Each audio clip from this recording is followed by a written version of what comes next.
4. When the guy just doesn't know how to listen.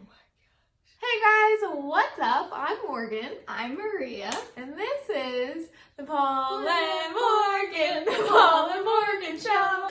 Maria is my little sister. And she actually is starting a YouTube channel as well. So you guys will have to check that out. We'll link it below. Yeah, it's gonna be good. She's gonna start it with her little friend. She's not little, she's actually very tall, but she's really tall. Yeah. And she's older than I am. Yeah. Little tiny Tabitha. But yeah, you guys should jump over there and check it out. If you're new to this channel though, we make Christian advice videos on life, love, and dating to help you have hope and be free. Yes, so subscribe.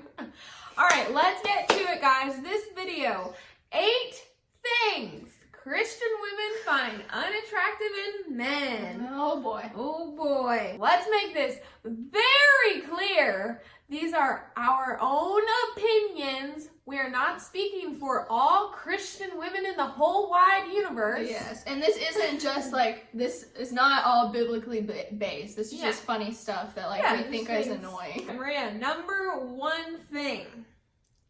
Tell us. Guys that do not like to worship. Ooh. It's actually crazy how many times guys have not come to church or told me that they weren't coming, and I asked why, and said, I just don't really like the worship part. I might come 10 minutes late. If you don't know how to worship, you're gonna hate heaven. We're gonna be worshiping in heaven all the time. And we're not saying that, guys, you have to get up and just dance around like maniacs and scream to God. But guys think that, oh, if I really worship, or if I start showing what I'm truly feeling, people are gonna look at me and think that I'm super weird, when who cares what people think about you? First of all, we find it attractive, at least us do. Yes, and I have a feeling that other godly women find it attractive when they see their guy or a guy really getting into just praising God during that time of worship. So, number 2 thing, boring fashion. Ooh. Yeah, guys, don't be afraid to spice things up a little bit in your wardrobe. Try new things. Get on Pinterest and just type in male fashion, and literally you know what to wear from then on. There's no reason that your fashion should be lacking in this day and age. It's true. And I want to be with somebody that stands out and is not afraid to be seen and stuff like that. Yeah. Number 3. Guys that don't lead spiritually or say that they're a Christian and living godly when they are obviously not. Yeah, say that God is leading them and so they can lead you, but then more time goes on and you realize, okay, this guy is not being led by God and he's not letting God lead him at all. So how the heck is he going to be able to lead me? Guys, if you're not allowing God to lead you right now in your life, I would really have a come to Jesus moment. Ask yourself why. Ask yourself what is getting in the way of God leading me. And just realize that it is so, so important to allow God to lead you so that you can lead your woman and your family one day. Because that's what you is called to do. Number 4, when the guy just doesn't know how to listen. Guys, what are you doing? Why is it so hard for men to listen? God is the best listener ever. So is Jesus and the Holy Spirit, 3 in 1. They are so good at listening. And men, you were created in God's image. So you were created to be a good listener. The fall of man has allowed men to stray far away from that and just totally become this stereotype of guys just don't listen. They just don't know how to listen. And now it's a joke, and it's in movies and it's in comedy stand-up things. It's no, that's not funny. It's a real problem that guys have, that you all have got to step it up. And something that I think about is, if you don't know how to listen to me and I'm somebody that you say you're interested in or whatever, then how are you able to listen to the Holy Spirit? Because he's not going to force himself onto you. You have to actually force yourself to sit down and listen to him speak. And if you can't listen to me and I'm yelling in your face, I'm just kidding, I'm not gonna yell. But if you can't listen to me, how are you gonna listen to him? That is very good and very true. Yeah, so guys who maybe you know right now that you do struggle with listening, like start putting things into practice that will help you begin to become a better listener. Number 5. They act like they don't know you. You've talked to somebody online, you've texted them, you probably have even met them before at church, and the next time you see them at church, they don't say hi, or they act like they don't know you, and you like come up and you're like, hi, and they're just like, hey. Oh, yeah, you're right. We didn't just have like 48 hours worth of texting, like, you a know, deep conversation. Yeah. We didn't FaceTime 3 times. We didn't meet actually 7 times before this. It's just so immature. And that goes for like even just women too, just people in general. Whenever you know them, obviously, but they act like they don't know you, and you have to reintroduce yourself and have the first awkward encounter every single time that they see them. Ouch! First of all, that burns and hurts. What message does that send? Like, that just shows, even if it's not true, it seems like you're not interested in the person. It's just like, I don't value you or your presence. So stop that! Stop it!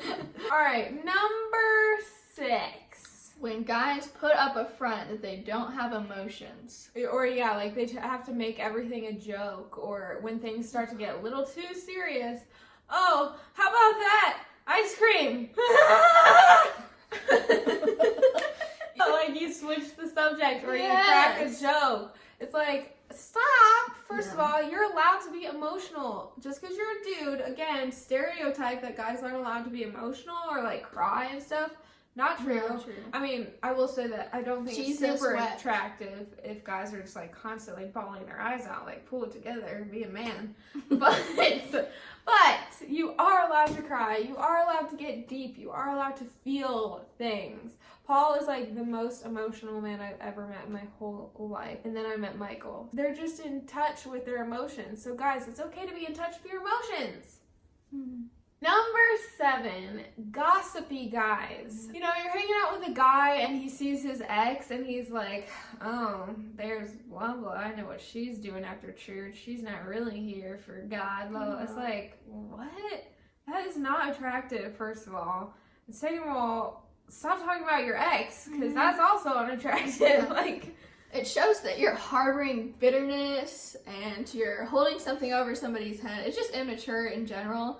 And like, I don't want to be around anyone like that, because it's like, oh, if we ever go through an issue, are you going to talk about me like that to other people? Like, yeah, that's true. I really appreciate Paul because, you know, I don't want to say that I was a gossipy person or anything, but I think that there were times in my past, and still to this day, Paul kind of has to catch me sometimes, where I'll start talking and he's like, okay, wait, Morgan, like, let's calm down for a second and think, like, is this really for your better? Is it, you know, are you saying things that are tearing this person down? Or is what you're saying going to, you know, build them up even if they don't hear it? Like, could it build them up? Like, just different things. Like, he really has helped me, you know, decipher whether or not what I'm saying is gossipy or not.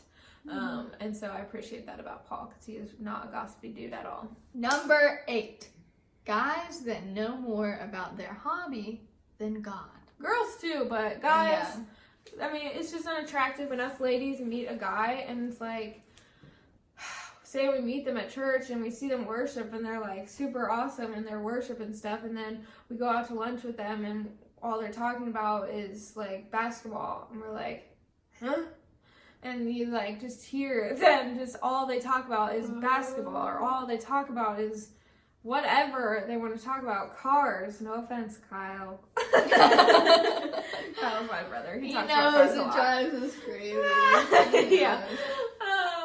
But seriously, like, whatever they're obsessed with, like, is like that's all they talk about. Yeah. And they spend way more time doing that than they are spending time with God. There is no way I want to spend my life with somebody that can only talk about 2 subjects tops. And like, if I start talking about something else, they just find a way to bring it back around. Or you can tell that they're not listening to anything I say. That is the worst.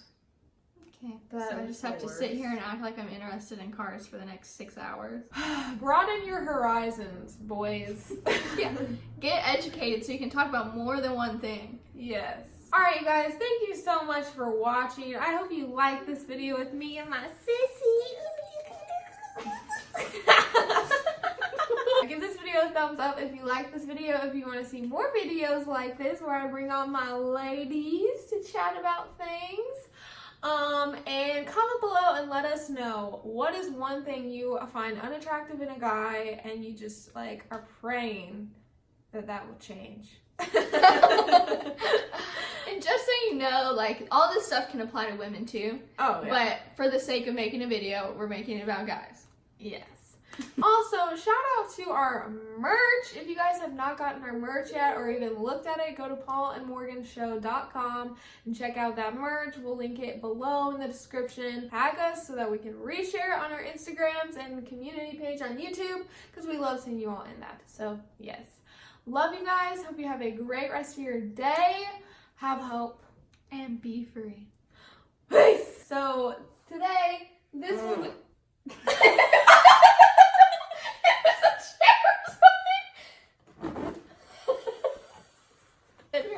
Wow.